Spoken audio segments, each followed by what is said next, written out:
In this video, I'm going to show you how to log in to find your assignments. So I'm going to log in.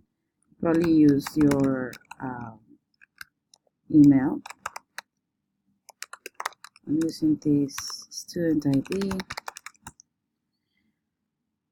So it's logging in. Once you log in, you see here that I'm enrolled in the course. At the right top corner, I click and I see the notifications of the latest assignments, so I can go through here and access them. But the easiest way is just to go and click here on the left hand side and the course mastery on assignments.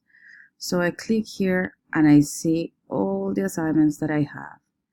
So you see you can click on start and start working on it. Make sure that you just do the ones who are assigned and listed in Lumen, which are the same here, but they're not differentiated between extra credit and the credit assignments. Okay, good luck and have fun practicing. Bye.